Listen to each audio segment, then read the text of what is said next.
phone call and complain. But what if your problem is with a police officer?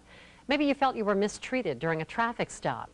About 500 complaints a year are filed against police officers every year in San Antonio. But how hard is it to file a complaint?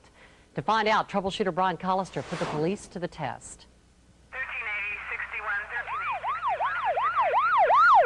1380. He pushed me inside the gate, and then he threw me against the fence, and then he threw me against the wall and tried to choke me. Somebody complained about loud music in their neighborhood. He said, look, let me tell you something. I can go over there, break that door down, and go in there and kick everybody's and there ain't a damn thing anybody can do. Neighbors Luis and Maria had nothing to do with it, but they say police showed up and treated them like criminals. Here's what they say happened when they complained to their supervisors. Instead of trying to help me out, they tried to put me in jail. That's your file, I can make a complaint. So how hard is it to file a complaint against a cop? We enlisted the help of Rich Rivera, a former police officer who now teaches police ethics. Like, what's this number? Is this a headquarter thing, or? We sent Rivera undercover to 26 area police and sheriff's departments asking the same question. I was trying to find out how to file a complaint against an officer. We never claimed there was a specific incident or named an officer. We just wanted to know the procedure. But actually, I'm just trying to, find out how to go about it. The overwhelming majority of police and sheriff's departments were courteous and helpful, passing with flying colors. We were told who to talk to in converse. You would call the captain. Okay. And let me give you the number here. Thank you. Or how to file it in writing in Windcrest. You know, they can write their complaint out and they can mail it in if they want to do it that way. But at a few departments, we got a very different reaction. Like this Universal City Police employee demanding our driver's license. I need to see some identification. I asked you for what, man? I don't, Because I need to identify you. Yeah, but you told me you're not a cop, eh? We also got bad information. Like this SAPD employee who doesn't give us the department's complaint hotline number. There like a main number I could call? No, sir, there is not. And in one town, I'm going to place you under arrest. For like what, man? You're not identifying to me. we were even handcuffed and threatened with arrest. How could we be threatened with arrest? We'll answer that question later tonight. Plus, see what happens when we go to San Antonio Police with the same question. If you tell me where it's at, then it's fine. If you don't, then you can turn around, walk out, and go back where you came from. That's no problem. And we'll tell you why SAPD is now promising changes because of our investigation. I'm troubleshooter Brian Collister.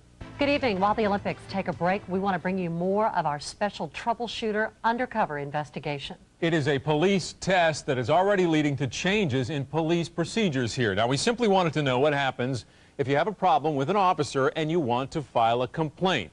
In the case of the San Antonio Police Department, the troubleshooters found the process can sometimes be confusing, even intimidating. Here's Brian Collister with more of our troubleshooter investigation. So, basically I'm out of luck? Rudeness and intimidation. If you tell me where it's at, then it's fine. If you don't, then you can turn around, walk out, and go back where you came from. That's no problem. That's what we got from some SAPD officers and employees who responded to one simple question. I want to, find out how I could go about making a complaint. At 4 of SAPD's 7 stations, our tester got the policy by the book. You can either speak to his supervisor, depending on what shift he works, or you can go to internal affairs. But at 3 of the 7 stations, SAPD officials themselves say we were treated rudely, like at the downtown headquarters. I'm not going to sit down here and write every daggum telephone number for 7 districts. We also got bad information. Is there a main number I could call? No, sir, there is not. That's wrong. SAPD does have a main complaint number. Would it be possible to do it over the phone also? No. If you're going to make the complaint, you got to talk to the sergeant. It's going to be a face-to-face, one-on-one. Also wrong. SAPD says you can start the complaint process on the phone. Whether a complaint is minor or major, it's important. Assistant Chief Jerry Pittman watched our tapes and evaluated his employees. I think that's an educational process and a training issue, and we'll address that. And he wasn't very happy with some of what he saw. I was trying to find out some information about how to make a complaint. Like this employee at the West Side substation. You're going to talk to the sergeant. He first tells our tester he doesn't know of a main number for complaints. Is there a number that they have to make a complaint, a toll-free, the 800 number, or? Not that I know of. And watch what happens when we mention internal affairs and ask for their number. You have a number for them? He doesn't respond. A minute and a half later, he finally gives us the number without saying a word. Pittman says this employee needs retraining. Which we've done in the past with customer service and addressing some of those fundamental communication principles. And so does this sergeant, according to Pittman, because he does not offer internal affairs as an option or identify himself as a sergeant who can help. That's why we have to have the location. There were a few that I felt that could have been friendlier, that could have been a lot more sensitive and a little bit more tact in their delivery. We will address those issues. And make several changes. SAPD says it will now rewrite its complaint filing policy to make it easier to understand.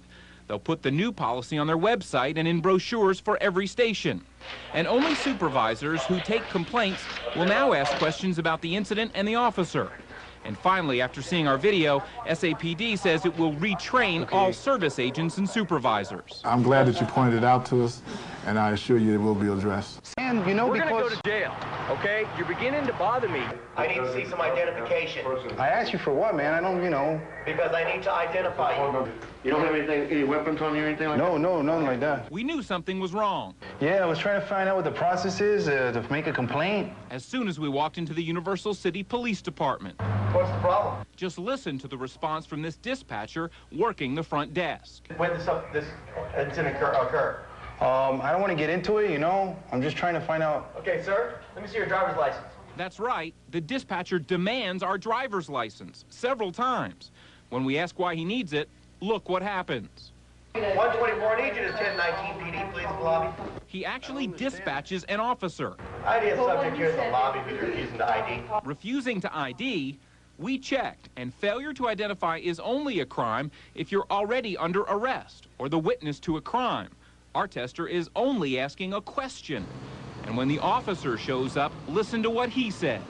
Like a sergeant or something, they said? That's what the stripes mean. Okay, you know, I'm not like a cop, so I don't know. Come on in. All right.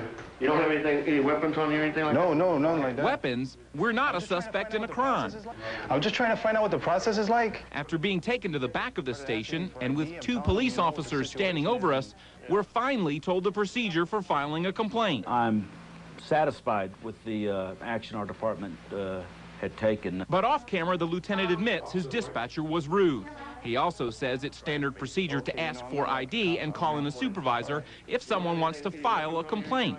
But remember, we were just asking how to file a complaint. The dispatcher does have, you know, a right to ask for identification, and nothing happened to him and he didn't produce it.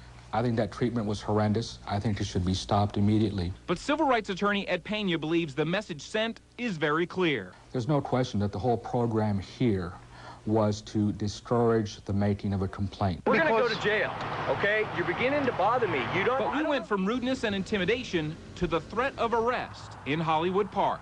The police station was closed, but some nearby firefighters offered to call someone for us. That's when this officer pulled up. Monday morning, call City Hall and either ask to talk to the chief or the mayor. It started out fine. Officer Jim Cheatham tells us what it takes to file a complaint. We figure we're done and time to leave. But Officer Cheatham isn't finished.